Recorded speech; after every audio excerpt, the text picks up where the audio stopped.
Hey guys, I'm Mo today to my Super Rugby AU Dream Team for round 9. When deciding these teams, I based it on two things: one, their statistics, and two, their influence throughout the game. So, at number 1, I've selected Pat Cummins from the Western Force.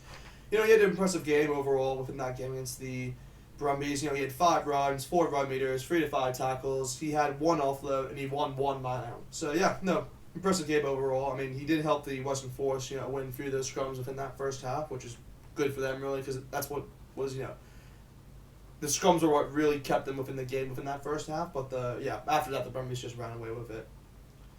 But at number 2, I've set to Cadeyrn Neville from the Rebels. He was pretty impressive for the Rebels within that game against the Waratahs. He had 4 runs, 2 run meters. He had 10 out of 10 tackles, and he had 1 defender beaten. So he had an overall impressive game. I was pretty impressed by his line-out throws within that game as well. They were pretty accurate. But he put in a good shift really for the Rebels, and definitely deserves to make the squad. So, at number 3, I've suggested Harry Johnson-Holmes from the Waratahs. He was another player from the Waratahs who I just thought was pretty impressive overall. He's beginning to, just be more consistent, really. And, he's been great throughout the whole tournament. And, especially within this game, he had 1 try, 13 runs, 8 runs, 5 out of 5 tackles. So, overall, he had a good game. And, he definitely impressed me throughout the whole match, for sure. So at number 4, I've selected Jeremy Frusch from the Western Force as well. He was another player who I thought stood out for the Western Force throughout the whole match. Really, he had 7 runs, 6 run meters, 12 out of 15 tackles, 2 turnovers, and he won 7 lineouts and had 2 lineout steals. He was definitely one of the contenders, I'd say, for MVP for this week. In my opinion, he definitely helped the Western Force stay close to the Rebels in that first half, and he had some key lineout steals, and he did well within those lineups especially, and his tackling success of 12 out of 15 tackles was pretty good as well. So another reason why I've selected him and definitely considered him for MVP of this week. But moving on to number 5, I selected Cadeyrn Neville from the Brumbies. He was another the Brumbies. He did pretty well actually. He had 2 runs, 6 run meters, 17 out of 17 tackles, 2 turnovers, and 1 offload, and he won 5 lineouts. He was pretty efficient within all areas of the game. He 17 out of 17 tackles, pretty good. I mean, that's above standard really for it's kind of what I expect from a lock. That's just a great game really. If you have over I'd say over 12 tackles, that's pretty. You've done pretty well defensively, and he definitely did his job defensively. And he also got two turnovers as well. So he was pretty efficient within those lineouts with 5 lineouts. So fair play to him. He definitely deserves to be within this dream team. So moving on to number 6, I selected Ferguson Warner, the last of the Western Force players I selected within this dream team. He had 1 try, 13 runs, 29 run meters. He had 11 out of 11 tackles. He had 1 defender beaten, and he won 4 lineouts. He was definitely all over the place, and just he's beginning to be more all rounded, and I definitely think he's one to that the Rebels or Reds or the Brumbies or the Rebels. I mean, the Rebels, Brumbies, Reds, and Waratahs are definitely considering getting, because he's been very impressive for the Western Force. But overall just an impressive game really. So moving on to number 7, that's Will Miller from the Brumbies. He was one of the other Brumbies who had a pretty good game really. He had 1 try, 1 try assist. He had 2 runs, 26 run meters. He had 12 out of 13 tackles. He had 2 line breaks and 1 offload. All round, he was pretty impressive. Getting 1 try and 1 try assist was great to see from a 7. That's you don't normally see that. But within this competition, actually, a lot of the forwards have been very. I've actually been more impressed by the forwards throughout this competition than the backs. But he had a great game and definitely deserves to be within this side. So moving on to the last of the forward pack, I've selected Isaiah Nazarani for the Rebels.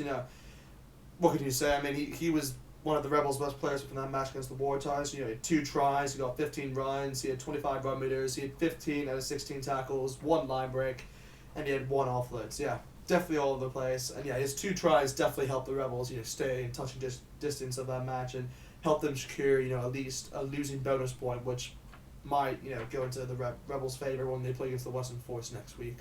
So definitely a big part in that, and for sure definitely deserves to be within this side.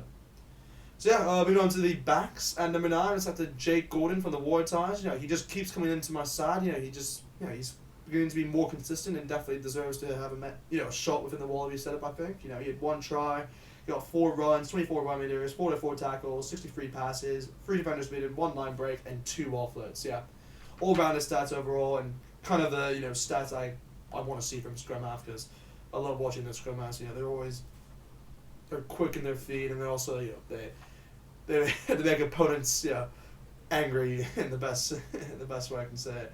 But yeah, anyway, moving on to number 10. So that's Will Harrison from the Waratahs as well. He was another player for the Waratahs. He was just pretty impressed throughout the game. He was definitely one of the contenders for MVP, I'd say. He had 1 try, 3 runs, 34 run meters. He had 2 tackles, 1 defender beaten, and he kicked 5 conversions and 1 penalty. So yeah, he had a good game overall, and he got his first try for the Waratahs, which was great to see. He's always, I'm not going to say he's been criticised for not being a playmaker, because he has a few tries in this competition, but he's always had chances to score tries in previous games, and yeah, he just took it as a chance in this game and scored his first try for the Waratahs, so good on him, really. So yeah, moving on to number 11, that's Tom Wright from the Brumbies. He's another player for the Brumbies who really stood out within that match. He had 1 try, 14 runs, 101 run meters, he had 1 tackles, 3 defenders beaten, and 4 offloads. Yeah, he had a sensational game really within that game against the Western Force. He really broke out within that second half, and yeah, fair play to him. He's definitely one that the Wallabies should consider starting within that their Wallabies team. I generally think he should be the starting 11 for the Wallabies. I think he should. But yeah, anyway, moving on to number 12, it's Matt Tamua, who's the other MVP consideration I had for this dream team. He had 1 try assist, 5 runs, 18 run meters, 6 out of 7 tackles. He had 1 defender beaten. He had 1 line break and kicked 3 conversions and 2 penalties. So yeah, overall he had a fantastic game. Definitely influenced that the Rebels and being in a closer margin, you could say, towards the end of that game. And yeah, he definitely helped that Rebels picked up that losing bonus point for sure. He was definitely a big part of that, and yeah, he just captained his side pretty well throughout that match for sure. But yeah, moving on to number 13, so that's Joey Walton. He was another player I was pretty impressed by within that Waratahs setup. He normally he's been playing for the Waratahs. I'd say, I think he's just played within the Super Rugby AU, but I've been very impressed with him throughout the whole competition. Really, he's been pretty consistent. I wouldn't say that he's had standout performances, but he always gives you around a 7 out of 10 performance, and yeah, definitely within this week, he had a great game. He got his first try. He got 1 try, 3 runs, 21 meters, 5 out of 6 tackles, 1 line break, and 1 offload. So yeah, what more can you say? Yeah, he had a good game. But yeah, moving on to number 14, that's Andy Murrayhead, another player from the Brumbies. He had another impressive game, really. He was in last week's dream team, and now he's in this week's. He had 1 try, 10 runs, 67 run meters, 7 and 9 tackles. He had 1 line break and 1 offload. So yeah, good overall stats there, and he definitely influenced that game for sure. But yeah, moving on to number 15, the last of this dream team. He's my MVP of the week, and I think deservedly so. It's Tom Banks from the Brumbies. He had 1 try, 14 runs, 128 run meters, 5 tackles. He had 6 defenders beaten, 1 line break, and 1 offload. So yeah, overall impressive stats. He definitely influenced that game for sure. His try was great to see. He just outpaced, I think, 2 people, found the gap, and just scored the try early on. And yeah, he definitely he reminds me of essentially a more experienced.